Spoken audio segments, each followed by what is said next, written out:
My question is for Dhoni sir.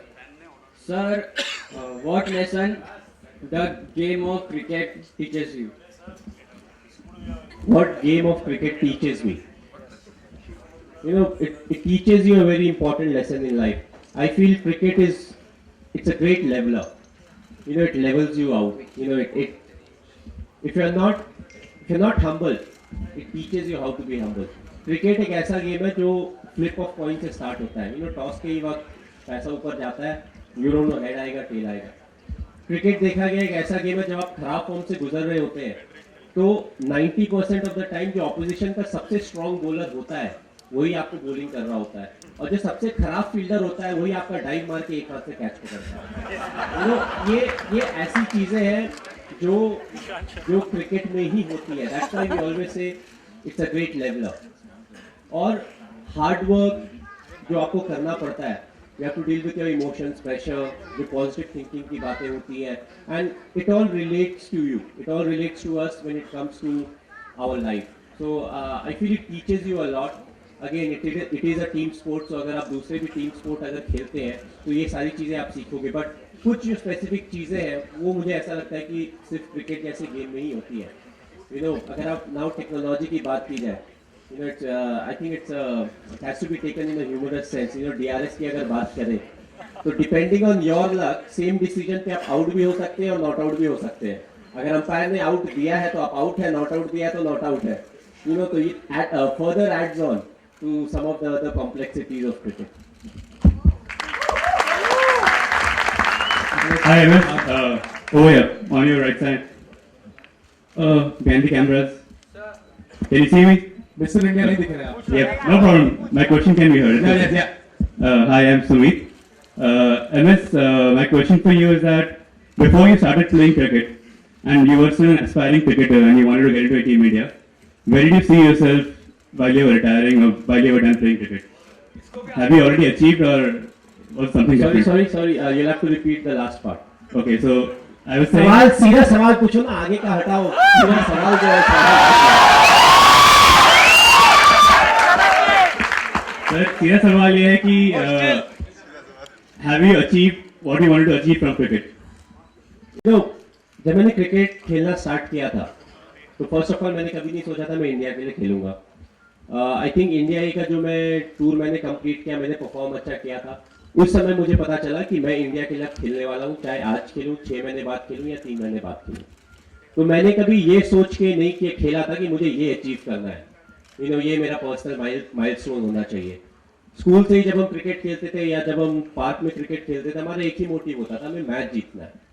जितने भी दूसरी अच्छी टीमें होती हैं उनके अगेंस्ट हमें मैच जीतना है. So that is the purpose.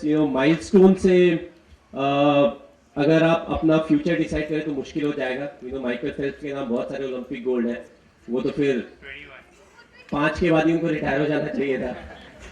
So it's not about milestone. What it's about is how much you can contribute, how good you are, and then you take it forward. Hello. Good evening, sir. My name is Arvind Kapoor. You are a global icon, and what makes you move every day? What's your mantra of the day, which keeps you going, motivates you? Well, I try to keep it very simple. I'm somebody who lives in the present, so I don't think too much about the past or the future, but I've kept saying I take learnings from the past. Of course, you need to have goals for the future, but I know the most important thing is the present. Present में जो मैं करता हूँ उसका एक effect आप बोल सकते हो आने वाले फ्यूचर में पड़ता है. So it's the most important thing. So ऐसी कोई मोटिवेशन की जरूरत नहीं होती. आसपास इतने सारे मोटिवेशन है. आप खुद अपने आप की मोटिवेशन हो सकते हो, फैमिली हो सकती है, पेरेंट्स हो सकते हैं, कंट्री हो सकती है, all different things. Because her individual different होता है. तो मेरे लिए जो मोटिवेशन है हो सकता है वो दूसरे के लिए उतना रिलेवेंस ना रखती हो. Every individual is different and I feel for me country is the biggest और the most motivating factor for me. Hello, Mahi sir. Sir here. Hi, sir. Sir. Sir, इधर. अरे ये हटना.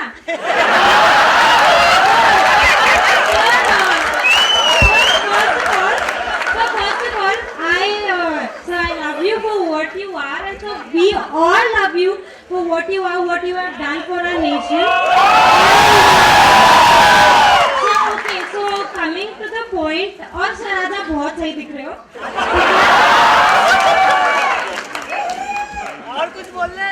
सर तो हाँ और ये दिस इज सवाल ओके सॉरी हाँ. तो सवाल ये था कि सर मतलब पूरी दुनिया आपको जानती है कि you are the captain cool.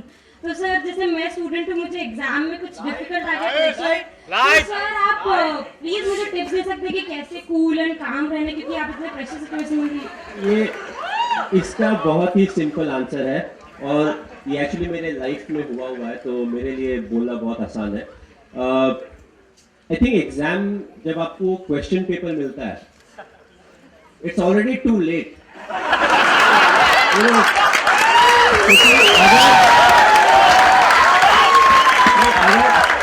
अगर आपने साल भर पढ़ाई की होगी तो आपको सारे आंसर्स पते होंगे. थोड़ा आप मिस करोगे, थोड़ा भूलोगे, बट अल्टीमेटली आप लिख सकते हो आंसर.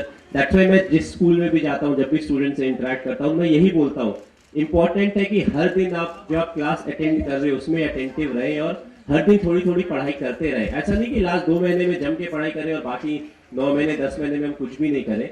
और जहाँ तक मेरे लाइफ की बात है, जो मैं रिलेट करने की बात कर रहा हूँ, तो आई थिंक क्लास 12th के समय जो ट्रेलर में भी दिया हुआ है, सो हमारा मैचेस था, तो अब हम हेजिटेट कर रहे थे कि पापा के पास कैसे जाए. मम्मी को तो पटा लिया, बट पापा के पास कैसे जाके बताए कि कि एग्जाम है, बट उसके पहले मुझे मैचेस खेलना है और एग्जाम खत्म होने के बाद ही मुझे ना ट्रेन पकड़ के जाना है और मैच खेल के फिर वापस आना है. तो फाइनली थोड़ा करेज जुटा के गए. मेरा पापा ऐसा है कि मैच है हमारा, ऐसा है वैसा है. उन्होंने बहुत आराम से जवाब दिया, बोला बेटा अगर साल भर मेहनत कर रहे होगे तो एक दिन से फर्क नहीं पड़ेगा, अगर साल भर मेहनत नहीं किए होगे तो भी एक दिन से फर्क नहीं पड़ेगा.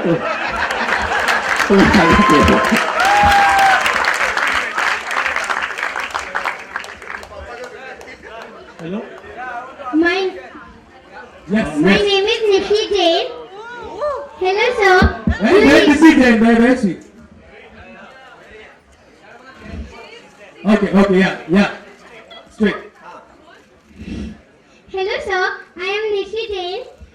You live in Mumbai. Who is your favorite Bollywood singer?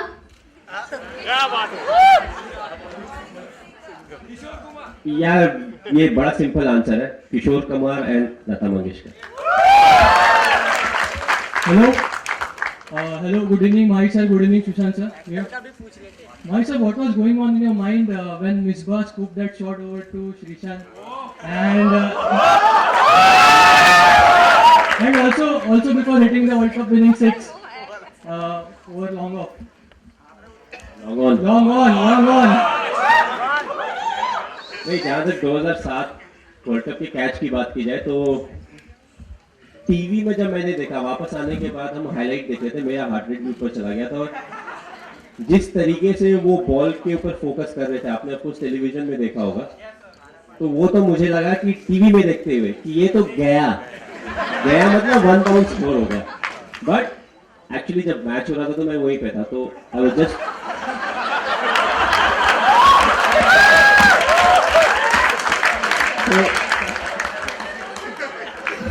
जब मिसबा ने वो शॉट खेला ना, बॉल ऊपर गया, तो ऐसा कि धीरे धीरे ऊपर जा रहा है, बहुत ज़्यादा उसमें पेस नहीं है. तो मैंने फिर देखा श्रीशांत को, शॉट फाइन लगी है और बॉल आने के पहले ना वो 3 बार ऐसे हो चुका है.